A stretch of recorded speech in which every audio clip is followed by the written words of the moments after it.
અંકલેશ્વરમાં દક્ષિણ ગુજરાત વીજ કંપનીની નવનિર્મિત પેટા વિભાગીય કચેરીનું લોકાર્પણ રાજ્યના નાણાં અને ઉર્જા પ્રધાન કનુ દેસાઈના હસ્તે કરવામાં આવ્યું હતું. ઓએનજીસી વર્કશોપ નજીક આવેલ ડીજીવીસીએલના કમ્પાઉન્ડમાં આ કાર્યક્રમ યોજાયો હતો.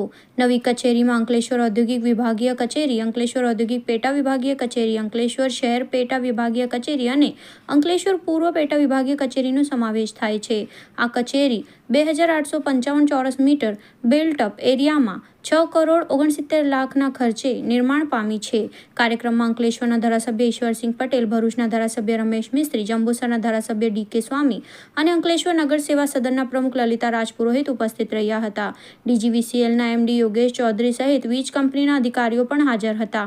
નવી કચેરી Ankleshwar JIDC, Jhagadia JIDC, Panoli JIDC અને અંકલેશ્વર શહેરના વીજ ગ્રાહકોને આધુનિક સુવિધાઓ પૂરી પાડશે. નાણાં પ્રધાન કનુ દેસાઈએ જણાવ્યું કે દેશની 42 વીજ કંપનીઓના સર્વેમાં ડીજીવીસીએલને એ રેટિંગ મળ્યું છે, જે તેને દેશની શ્રેષ્ઠ વીજ કંપની બનાવે છે. ડીજીવીસીએલનું મહત્વ એટલા માટે પણ વધી જાય છે કારણ કે તે ગુજરાતના 2 મોટા ઔદ્યોગિક હબ વાપી અને અંકલેશ્વરને સેવા આપે છે.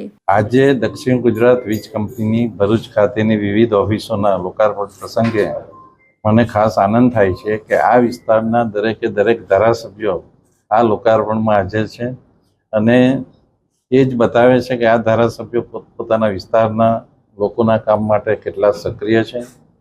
દક્ષિણ ગુજરાત વીજ કંપની આખા ગુજરાતમાં સૌથી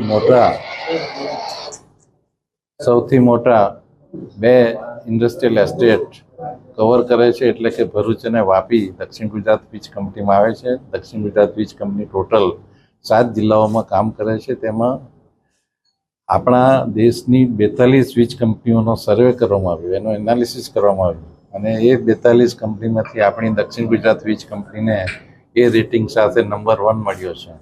એટલે જીવીસીએલના એમડી જયપ્રકાશ શિવહરે, આપણા ડીજીવીસીએલના એમડી યોગેશ ચૌધરીજીની સાથે સાથે સમગ્ર કર્મચારી ગણને પણ હું અભિનંદન આપું છું કે આપણી ઉત્કૃષ્ટ કામગીરી જે કરી છે હવે પછી પણ આપણે ચાલુ રાખીશું અને આપણા ગ્રાહકોને આપણે સંપૂર્ણ સંતોષ આપીશું. એના ભાગરૂપે જ આપણે આ જે નવી ઓફિસો ઊભી કરી છે, ઘણા ડિવિઝનને સબ ડિવિઝનમાં કન્વર્ટ કર્યા છે ને એટલા માટે જ કે આપણી સેવાનો વ્યાપ વિભાજન કરીને વધારી શકાય અને દરેક કર્મચારીઓ એમાં પોતાનો યોગ્ય ફાળો આપી રહ્યા છે. એટલે ફરીથી આપ સૌ પત્રકાર ભાઈઓને પણ અભિનંદન આપું છું કે આપે પણ જે સેવાઓ થઈ રહી છે. અમારા ઘણા ધારાસભ્યો અમને કહે છે કે ચોમાસા દરમિયાન પણ કમર જેટલા પાણીમાં કર્મચારીઓ કામ કરે છે. સર્વે કર્મચારીઓને પણ હું ફરીથી બિરદાવું છું.